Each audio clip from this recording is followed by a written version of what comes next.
जी आजकल आचार्य श्री के एक शिष्य हैं और वे व्हाट्सएप में एक फ़ोटो चला रहे हैं, क्लिपिंग चला रहे हैं कि आचार्य श्री स्त्री अभिषेक और पंचामृत अभिषेक का समर्थन करते हैं। अपने प्रवचनों के माध्यम में कुछ संस्मरण ऐसे सुना रहे हैं वे, और एलक छुल्लक आदि की पूजा का समर्थन कर रहे हैं और स्वयं करवा रहे हैं। देखो भाई सुनो, आप हमारे आचार्य श्री की बात कर रहे हो संघ की। हमारे आचार्य श्री में जितने लोग हैं ना, एक कश्मीर का है तो एक कन्याकुमारी का है। हमें तो एक कुल में पैदा हुए, एक वंश में पैदा हुए, तीर्थंकर जैसों का एक छोकरा मिथ्या दृष्टि निकल गया तीर्थंकर के विरोध में। ऋषभ देव खुद प्रचार कर, ऋषभ देव का पोता था, भरत चक्रवर्ती का पोता था, बाहुबली का भतीजा था। और देखो सब अलग चल रहे हैं, और वो मारीच क्या चल रहा है, एक मिथ्या मत की स्थापना कर दी।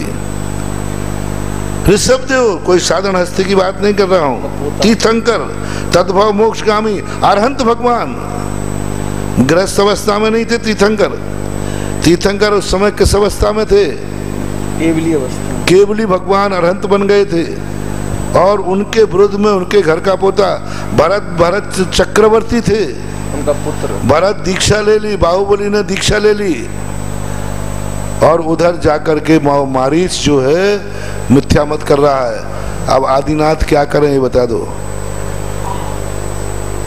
भरत चक्रवर्ती क्या करें? मरवा डालें, चक्र चला दें, क्या करें? क्या करें ये बताओ। भरत चक्रवर्ती है, भरत चक्रवर्ती का बेटा भरत चक्रवर्ती के बाप के विरुद्ध में चल रहा है। बोलो आप, भरत चक्रवर्ती का बेटा भरत चक्रवर्ती के बाप है ना, दादा के विरुद्ध। तो भरत चक्रवर्ती को जाकर एक दो झापड़ लगाते, बाप था लगा सकता था, और चक्रवर्ती था जम के उठा करके और जेल में डलवा देता। चक्रवर्ती कर सकता था कि नहीं? कर सकता। तू मेरे पिताजी की बुराई कर रहा है, मेरे पिताजी के विरुद्ध चल रहा है, तो बताओ कुछ नहीं किया, क्या कर सकते? यदि संघ में कोई एक आध मारीच निकल जाए तो उसको क्या करें? और ये दलील और देवे कि आचार्य श्री ने कभी इसका विरोध नहीं किया। अरे मूर्ख, विरोध नहीं किया तो समर्थन भी तो नहीं किया, क्या करें? विरोध नहीं किया तो कई बातों का ऐसा होता है कि विरोध नहीं कर सकते, लेकिन समर्थन भी नहीं कर सकते। अब आदिनाथ ने मारीच का विरोध नहीं किया, भरत का विरोध नहीं किया, बाहुबली ने विरोध नहीं किया, तो इसका अर्थ क्या मान लिया जाए? बोलो जल्दी। समर्थन नहीं, समर्थन हो गया, मौनम स्वीकृति लक्षणों। हाँ, कितने मिथ्या मत हैं जिनका हम विरोध नहीं कर सकते, करते नहीं, तो क्या मेरा समर्थन हो गया? बोलो, कितने जो अपने तत्व की दृष्टि में मिथ्या हैं, लेकिन अपन उसका खुला विरोध नहीं करते। तो विरोध नहीं करना क्या बता रहा है?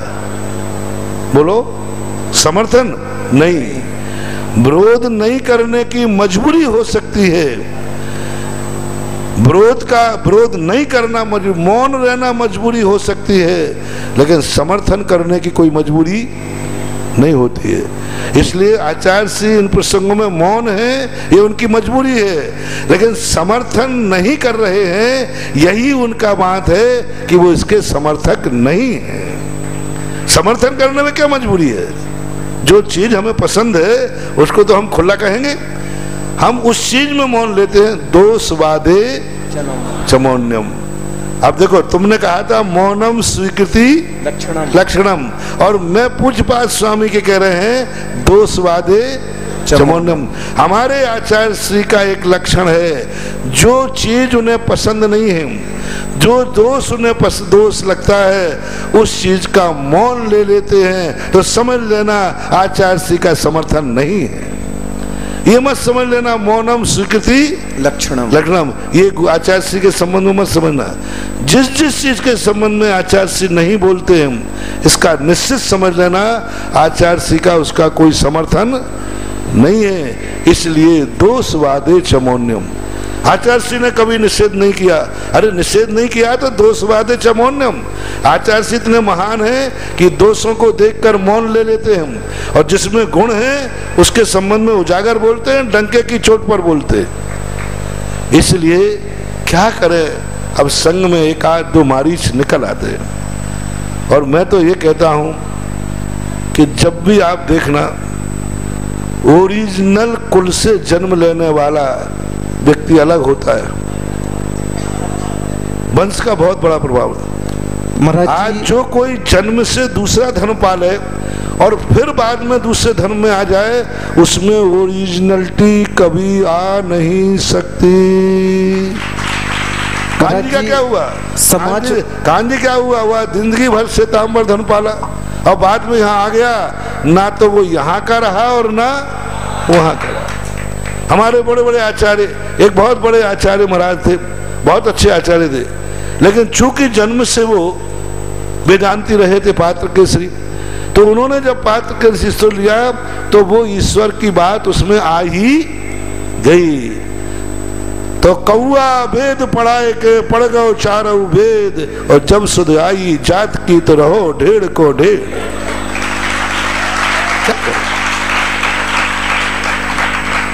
इसलिए इन सब बातों पर हमारा संघ और आचार्य श्री का कोई भी फर्क नहीं पड़ता। ऋषभ देव पर क्या फर्क पड़ा, मारीच ने ऋषभ देव के विरुद्ध में जाकर के मत की स्थापना की, और इतनी शक्तिशाली तीर्थंकर, इतने शक्तिशाली चक्रवर्ती बाहुबली आदि, तो भी उनको, इसलिए हमारे आचार्य श्री कहते हैं चौपाया हो तो बांध लूं, दो पायों को क्या बांधूं। अब एक आध मारिच निकल गए तो निकल गए, अरे एक आध क्या, आदिनाथ के समय पे एक मारिच निकल गया, इस युग में दो चार निकल जाए तो भी कोई बड़ी बात नहीं है। आज बहुमत का जमाना है। आचार्य श्री की बहुमत संघ किस पक्ष में है, 99% संघ आज आचार्य श्री की मौन सहमति को दोषवादे च मौन्यम मानता है। और मेरे भी ना जाने कितनी चीजों में मौन हूं मैं, ना जाने कितनी चीजों में मौन हूं मैं, और किसी दिन बुलवाओगे तो बोलने से चूकूंगा भी नहीं। मुझे छेड़ना नहीं, छेड़ दिया तो मैं छोड़ूंगा नहीं, ये भी पक्का है। इसलिए महानुभावों से मेरा कहना है, कोई मारीच ने अलग से अपनी बात चला दी है तो उसे आदिनाथ की बात ना मानी जाए। कोई ऐसा एलक छुल्लक या मुनि आचार्य श्री की मौन पने का दुरुपयोग कर रहा है तो उसे आचार्य श्री की बात ना मानी जाए। उस अलग बिहारी की जो गुरु की आज्ञा में नहीं है, आज्ञा में, गुरु की आज्ञा में नहीं है, वो ऐसी बात फैलावे तो समझ लेना चाहिए वो संघ का मारीच के समान होकर के और आचार्य श्री के ऊपर निर्णय कर रहा है। ये संघ का मारीच कहलाता है। ऐसी बातों में पकड़ में नहीं आना। समाज को क्या कदम उठाना चाहिए? कह दिया, इससे बड़ी बात और क्या करूं, सब तो कह दिया। राखा क्या है मैंने, आज बार से गर्म होगा। बहुत दिन से क्या होता है, मैं बड़ा तकलीफ में आ जाता हूँ। अभी बीच में क्या हुआ कि 2 महीने से एक बार सब नहीं आया तो मैं घबराहट हो गई कि मेरा प्रवचन बिगड़ गया। तुम देखो भाई, हर व्यक्ति को अपने माल की थोड़ी बहुत, तो मैंने सोचा कि आजकल मेरे प्रवचन बेकार हो गए, कुछ समझ में नहीं आ रहा क्या हुआ। आजकल मैं बिगड़ गया, प्रवचन बिगड़ा, कोई अतिशय नहीं, क्योंकि मेरे प्रवचन का अतिशय है। मेरे प्रवचन यदि मेरे भक्त सुन रहे हैं तो मैं समझता हूँ कोई बड़ी बात नहीं है, लेकिन मेरा प्रवचन यदि दुश्मन सुन रहा हो तो मुझे बड़ी खुशी होती है।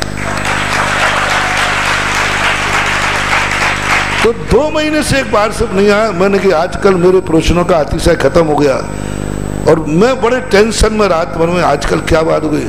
और दूसरे दिन किसी ने बाहर से बड़े मजा आ गया, बहुत यूरेका यूरेका यूरेका मिल गया।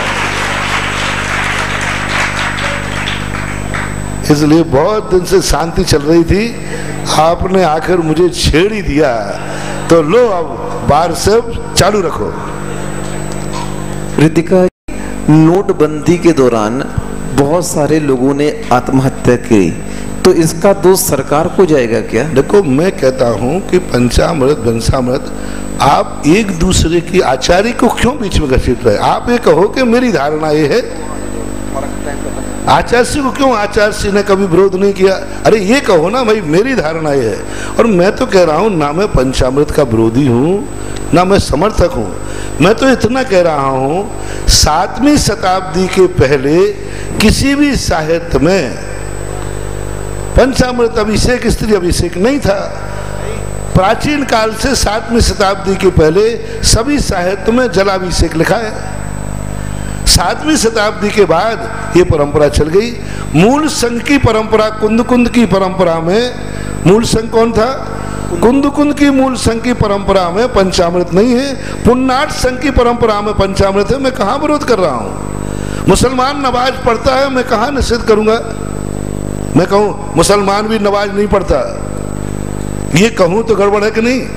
मैं तो ये कह रहा हूँ, मुसलमान नमाज पढ़ता है, हिंदू गायत्री मंत्र पढ़ता है, जैन नमोकार मंत्र पढ़ता है। मैं यही तो कह रहा हूं, मूल संघ में पंचामृत नहीं है, पुन्नाट संघ में पंचामृत की शुरुआत हुई है। बाद में भली मूल संघी साधुओं ने इसको अपना लिया हो, लेकिन शुरुआत किससे हुई? पुन्नाट संघ से हुई। मूल संघ में तो जो कुंद कुंद मूल परंपरा है, मूल संघ है, उसमें तो 7वीं शताब्दी के पहले तक जल के अभिषेक की परंपरा चलती आई है। और पहली शताब्दी से त्रिलोय परिणतिकार सब आचार्य महाराज, जल की परंपरा, सुगंध जले ही शब्द, पवित्र जल के द्वारा ये वर्णन मैंने शास्त्रों में पढ़ा है। इसलिए मूल संघ की परंपरा जलामृत की है और पुन्नाट संघ की परंपरा पंचामृत की है। मुझे ये कहने में कोई ऐतराज नहीं है। जो पुन्नाट संघी है वे पंचामृत करें, जो मूल संघी है वो जलामृत करें, बस खत्म बात हो गई। Tit for tit.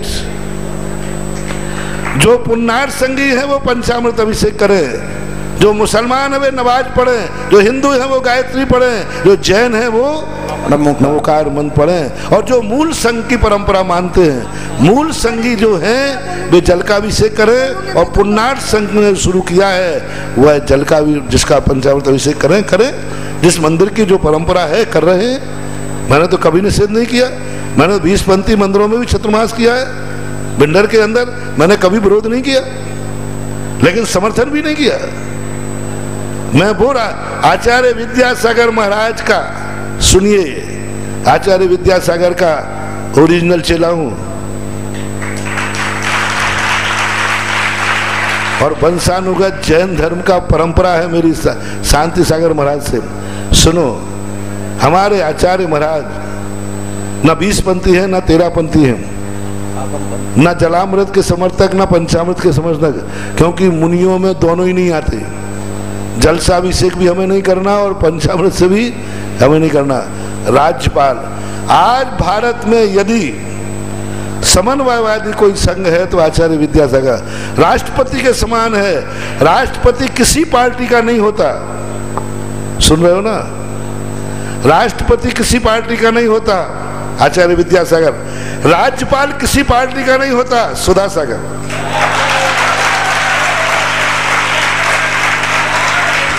राष्ट्रपति किसी पार्टी का नहीं होता, वो किसी पार्टी का तो न विरोध करता है और ना समर्थन करता। सावधानी से सुनना सारे भारत के लोग। राष्ट्रपति किसी पार्टी का समर्थक नहीं, किसी पार्टी का विरोधी नहीं। राज्यपाल भी किसी पार्टी का समर्थक नहीं, किसी पार्टी का विरोध नहीं।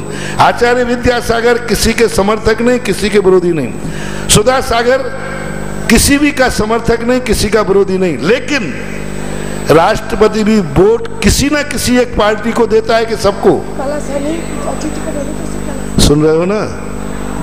राष्ट्रपति जब वोट डालता है, किसी पार्टी का विरोध नहीं, किसी का समर्थन नहीं, लेकिन जब वोट डालने जाएगा तो सभी पे डाल के आता, किसी एक पर। राज्यपाल किसी पार्टी का नहीं, लेकिन जब वोट डालने जाएगा तो किसी एक पे डालेगा कि सब पे। बस मैं और आचार्य सिंह किसी का विरोधी नहीं हूं, लेकिन जब वोट डलेगी तो मूल संघ कुंद कुंद आमना पर डलेगी। लेकिन पुन्नाट संघ का विरोधी नहीं हूं। मैं राज्यपाल हूं, पुन्नाट संघ का विरोधी हूं नहीं, लेकिन जब वोट डालने जाऊंगा तो कुंद कुंद की मूल परंपरा पर वोट डलेगी। राज्यपाल का यही स्वरूप है कि नहीं? राष्ट्रपति वोट डालता है कि नहीं मुझे पता नहीं, तो वो सब पार्टियों पर डालता होगा ठप्पा लगा के एक पर। तो हमारी और आचार्य श्री की व्यक्तिगत वोट डालने का अधिकार है, लेकिन राज्यपाल की दृष्टि से मेरा वोट, आचार्य श्री का वोट मूल संघ पर जाएगा। लेकिन मैं चूंकि राज्यपाल हूं इसलिए पुन्नाट संघ का मेरा कोई विरोध नहीं है। लेकिन वोट किसका? वोट किसका? मूल संघ की। तो मूल संघ की परंपरा जल की चली आई, इसलिए उस पर मेरी सील है, उस पर मेरा वोट है। लेकिन अन्य संघ के लिए जो पुन्नाट संघ के अनुसार पंचामृत मंदिरों में होते हैं, हो रहे हैं, क्या तकलीफ हो रही है? कर रहे हैं, करने दो, वो उनके संघ की परंपरा है। मैं तो कभी विरोध नहीं करता, पर मैं तो जब विरोध करता हूं कि तुम सबके ऊपर थे वो 20 पंथों आर्ष परंपरा वाले, 13 पंथी अनारसी, तब फिर सुधा सागर चुप बैठने वाला नहीं है। इसलिए आप जो कर रहे हैं, जहां जिसकी जो परंपराएं चल रही हैं, जहां पुन्नाट संघ की परंपराएं चल रही हैं, वे पंचामृत कर रहे हैं, करने दो, कोई बाधा नहीं। मैं उन संघ मंदिरों में जाता हूं, उन मंदिरों में नमोस्तु करता हूं, चतुर्मास करता हूं, उनके घरों में हार लेता हूं।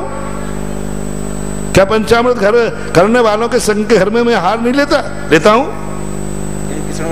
हार लेता हूं, मंदिर में जाके नमोस्तु करता हूं। लेकिन वही वाली बात, क्या राज्यपाल कांग्रेस के व्यक्ति जाएंगे तो उनकी सुनवाई नहीं करेगा? करेगा। लेकिन जब वोट देने की बात आएगी तो अपने मन से देगा। बस इसलिए मेरा और आचार्य श्री को बहुत, आज आचार्य श्री इस भारत में एक संत ऐसा है जो भारत में राष्ट्रपति बन करके दुनिया में बैठा हुआ है। सब समाहित हो रहे उसमें, जैन का आज सब दुनिया। लेकिन जब वोट डालने की बात आएगी तो वोट किस पे जाएगी? मूल संघ के। हम लोग मूल संघ की परंपरा के हैं, और यही मेरे पूज्य शांति सागर महाराज थे। पूज्य शांति सागर महाराज मूल संघ की परंपरा के थे। आज तक उन्होंने न 13 पंथ का विरोध किया, न 20 पंथ का विरोध किया, और न ही किसी पंथ के संबंध में उपदेश दिया। एक व्यक्ति ने कहा, बताओ उन्होंने जल का समर्थन कहाँ किया? आपकी बात कैसे दो? अरे वो कर ही नहीं सकते, वो तो राष्ट्रपति है ना। राष्ट्रपति है, तब जिस मंदिर में जल का होता था जल का देख लेते थे, जहां पंचामृत का होता था पंचामृत देख लेते। राष्ट्रपति है ना। हाँ, ये किया हो जल वाले मंदिर में मैं नहीं जाऊंगा, मैं पंचामृत वाले में ही जाऊंगा, कहीं ऐसा है ही नहीं। हमारे पूज्य शांति सागर महाराज महान राष्ट्रपति थे, और उन्होंने दोनों पंथों के लिए 13 पंथियों को कभी शांति सागर महाराज ने अनारसी नहीं कहा, जो आज डंका पीट रहे हैं शांति सागर के नाम। और जो शांति सागर के वंश में ही नहीं है, बल्दियत में ही नहीं है, वे शांति सागर की बल्दियत सुन रहे। मैंने कहा था ना, शांति सागर का ओरिजिनल बल्दियत तो वंशज हूं। मुझे मालूम है कि मेरे पूज्य शांति सागर, मेरे पुरखा क्या थे, मेरे पूज्य शांति सागर पुरखा क्या थे, ये तो मुझे मालूम है। मेरे शांति सागर महाराज ने कभी नहीं, बहुत समन्वय किया। ब्यावर में चतुर्मास करके ये दिखा दिया, 13 पंथ और 20 पंथ हमारी दोनों भुजाएं हैं। मैं ये नहीं कह रहा हूं कि 20 पंथ का शांति सागर ने विरोध किया। लोग कह रहे हैं कि इसका अर्थ शांति सागर 20 पंथ के विरोधी थे।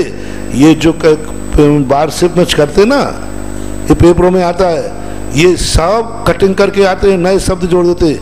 एक वार्षिक में डालने वाला एक बाप की औलाद है, तो जो शब्द बोले जाते वो हुबहू डालना चाहिए।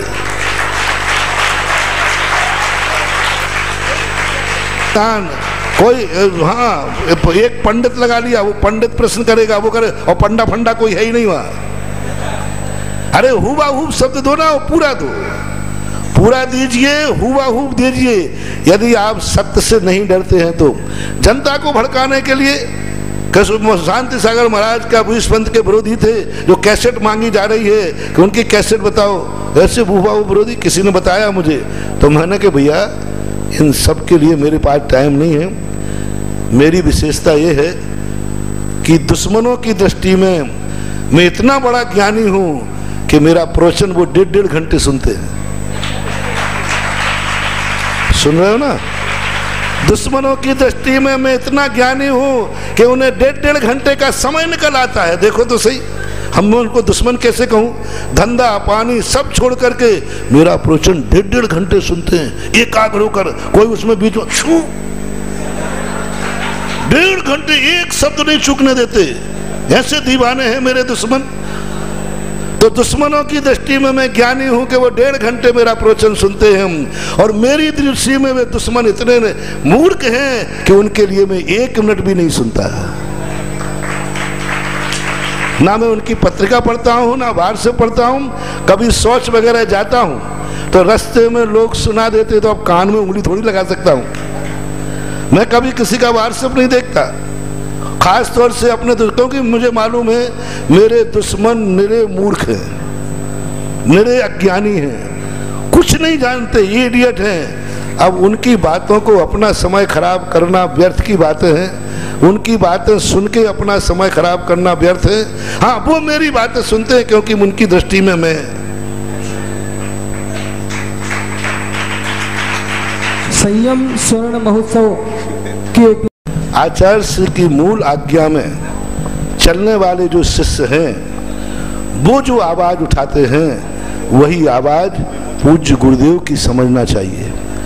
जो आचार्य श्री की आज्ञा में नहीं है, भगोड़े हैं। इन भगोड़ों की बातों को मान करके आचार्य के ऊपर करना, ये तुम्हारा बहुत बड़ा अपराध है। इसलिए जितने लोग हमारे आचार्य से संबंध में यहाँ वहाँ की बातें कर रहे हैं, वे भगोड़े हैं, आचार्य श्री की आज्ञा में नहीं है, और उनको हमारा संग नमोस्तु भी नहीं करता है, व्यवहार भी नहीं करता। इसलिए कृपया करके आचार्य के संग के जो भगोड़े हैं उनकी बातों में नहीं आए, और जो मंगोड़ी हैं, जो हीरे हैं, जो पूज्य गुरुदेव की आज्ञा में चलते हैं, उनके चरणों की धूल अपने माथे से लगाते हैं, और उनकी आज्ञा ही भगवान की आज्ञा है, ऐसा जो मानते हैं, वो कोई बात कहें तो उसको थोड़ा वजनदार मानना, प्रमाणिक मानना।